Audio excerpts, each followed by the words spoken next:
मेरे YouTube channel के सभी दर्शकों का बहुत बहुत स्वागत है। अ, दोस्तों, मैं आपको ये बताना चाह रहा हूँ कि किस तरीके से हर आदमी के जीवन में गहरा असंतोष है। वो किस तरीके से संतुष्ट होना चाहता है, लेकिन वो असंतोष से ज़्यादा भरा हुआ है। एक छोटी सी कहानी आपको सुनाना चाह रहा हूँ कि जिस तरीके से कोरोना का संपूर्ण लॉकडाउन है, पूरी दुनिया एक बेहद कठिन दौर से गुजर रही है।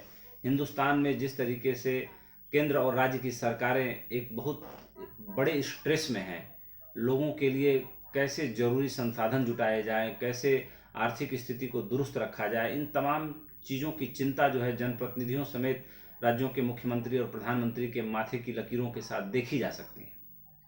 हर आदमी के मन में कहीं ना कहीं असंतोष है। एक कहानी है कि एक बुढ़िया एक गांव में जोर जोर से चिल्लाने लगी कि मेरे घर में आग लगी है, बुझाओ बुझाओ। उसकी पुकार सुनकर अगल बगल के आस पड़ोस के लोग इकट्ठा हो गए। सबने देखा कि आग तो कहीं जल नहीं रही है, ये बुढ़िया पागल हो गई है क्या जो चिल्लाए जा रही है। लोगों ने जाके पूछा कि अरे अम्मा, आग कहाँ लगी है, क्यों चिल्ला रही हो। तो उस बुढ़िया ने मुस्कुराते हुए कहा कि अरे आग तो तुम सबके भीतर लगी है, मैं बाहर की आग की बात नहीं कर रही हूँ। बाहर की आग तो तुम लोग विज्ञान की बाल्टियों से बुझा सकते हो, लेकिन अंदर की आग कैसे बुझाओगे, उसका पता है तुम्हें। बहुत पुरानी बात है, लेकिन उस बुढ़िया ने जब भी ये बात कही होगी बिल्कुल सही कही होगी कि बाहर अगर आग लग जाए तो उसे दमकल और विज्ञान की टेक्नोलॉजी से और बाहर की बाल्टियों से पानी फेंक के बुझाया जा सकता है, लेकिन मन के अंदर असंतोष की अग्नि अगर जल रही हो तो उसे कैसे बुझाया जाए।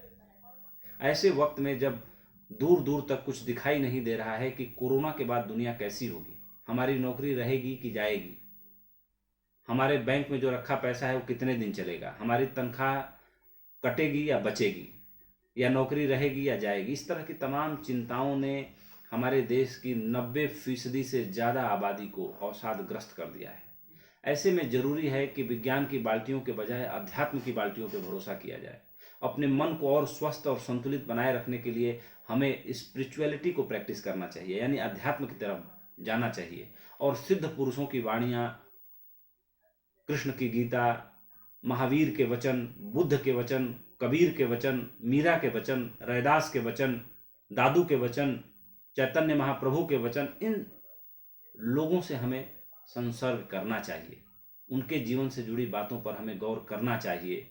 और कबीर तो ऐसे हैं कि उनके जीवन को देख के बहुत ज़्यादा उम्मीद बनती है। हम सभी का कुछ न कुछ इतिहास भूगोल है, घर है, माता पिता है, परिवार है, लेकिन कबीर इतिहास में एक ऐसे व्यक्ति हुए जिनके न माँ बाप का पता था, न घर का पता था, न द्वार का पता था। रास्ते पर रमानंद को मिले थे और धन वैभव का सुख जाने बिना ही वो जान गए कि ये सब असार है, सब व्यर्थ है।